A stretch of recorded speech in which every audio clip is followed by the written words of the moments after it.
की जमानत मंजूर हो गई है। तहरीक इंसाफ के रहनुमा इलेक्शन कमीशन को धमकी देने पर उन्हें हिरासत में लिया गया था और अब ये पेशरफ हुई है कि फवाद चौधरी की जमानत मंजूर कर ली गई है। फवाद चौधरी को धमकी केस में जेरे हिरासत रखा गया। उन्हें जिस्मानी रिमांड के बाद जुडिशल रिमांड पर भेजा गया था जेल में और उनकी तरफ से ये मौक़िफ़ अपनाया गया कि जो धमकियां में इस बयान जिस पर उन्हें गिरफ्तार किया गया है वो सिर्फ उनका नहीं बल्कि पार्टी का मौक़िफ़ है और उन्हें जमानत उनकी मंजूर की जाए। बिलाखिर फवाद चौधरी की जमानत को मंजूर कर लिया गया है। पीटीआई रहनुमा फवाद चौधरी की जमानत मंजूर कर ली गई है। अहम पेशरफ्त हुई है। उनकी जानिब से अपने बयान में यह भी कहा गया था कि उनकी जानिब से जो भी कहा गया वो उनका मौक़िफ़ नहीं, वो पार्टी का मौक़िफ़ है। वो जो भी बात करते हैं वो पाकिस्तान तहरीक इंसाफ का मौक़िफ़ होता है।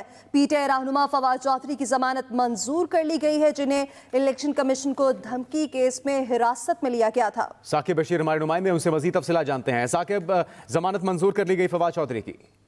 जी, एडिशनल सेशन जज फैजान हैदर गिलानी ने 20,000 रुपए मुचलकों के फवाद चौधरी की जमानत जो है वो मंजूर कर ली है और फवाद चौधरी को जमानत पर रिहा करने का हुक्म दिया है। और अदालत ने ये कहा है कि इस शर्त पर ये जमानत दे रहे हैं कि फवाद चौधरी आइंदा इस किस्म की जो है वो बात नहीं करेंगे। दौरान समाअत अदालत का जो है वो बाबर अवान से मुकालमा भी हुआ कि आप इस तरह की बातें करते क्यों हैं कि बाद में आपको माफी मांगनी पड़े। और इससे कबल भी उन्होंने कहा कि जो ज़ेबा चौधरी हैं उनकी कोलीग हैं उनसे मुतालिक बात की गई, बाद में माफी मांगी गई।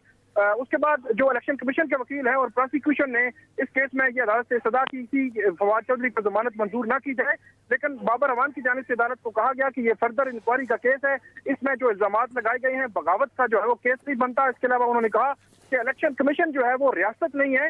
तमाम इलेक्शन कमीशन के वकील और प्रोसिक्यूशन ने कहा कि इन्होंने जो सोशल मीडिया पर आर्म फोर्सेज के खिलाफ, इलेक्शन कमीशन, निगरान हुकूमत के खिलाफ उन्होंने शदीद जो है वो एक जो रुझान बनाया है और तनकीद भी की जा रही है। और खास तौर पर उनकी जानिब से ये कहा गया कि जो इन्होंने जुबान इस्तेमाल की है, इस जुबान इस्तेमाल करने के बाद इनको जमानत जो है वो नहीं बनती। ताहम जो एडिशनल सेशन जज हैं फैजान हैदर गिलानी, उनकी जानिब से ये फैसला जो है वो सुना दिया गया है। फरीकैन के दलाइल के बाद ये फैसला सुनाया गया है और अदालत ने 20,000 रुपए मुचलकों के एवज ये जमानत मंजूर की है। ताहम अदालत ने ये कहा है कि इस शर्त पर हम ये जमानत देंगे कि आप जो है वो आइंदा इस किस्म की जुबान जो है वो इस्तेमाल नहीं करेंगे। साकिब, क्या तहरीरी यकीन दहानी लिख कर देना होगी फवाद चौधरी को इस तरह के बयानात को आइंदा न दोहराने के लिए? इस हवाले से अदालत ने कुछ नहीं कहा, सिर्फ रिमार्क्स दिए गए। अदालत की जानिब से डायरेक्शन दी गई सिर्फ कि हम जो है वो इस शर्त पर देंगे। अब ज़ाहिर से लगता है कि जो रिटन ऑर्डर आएगा उसमें अदालत ये इंश्योर करेगी कि आइंदा फवाद चौधरी इस किस्म के जो बयान है, इस किस्म की बयानबाजी जो है वो नहीं करेंगे। साकिब, अभी तक जो कार्रवाई हुई है, जो मौक़िफ़ अपनाया गया फवाद चौधरी की जानिब से, उनके वकला की जानिब से, किसी किस्म की शर्मिंदगी का इजहार या माफ़ी मांगी गई हो, ऐसा कोई बयान सामने आया फवाद चौधरी की तरफ से कि उन्हें ऐसा बयान नहीं देना चाहिए था? इस केस में फवाद चौधरी की जानिब से भी कोई ऐसी शर्मिंदगी भी नहीं की गई, ना माफी मांगी गई है, ना उनके वकील की जानिब से ऐसी बात की गई। बल्कि साकिब, आपसे मजीद तफसीलात जानते हैं। पीटीआई के वकला इस वक्त मीडिया से गुफ्तगू करें।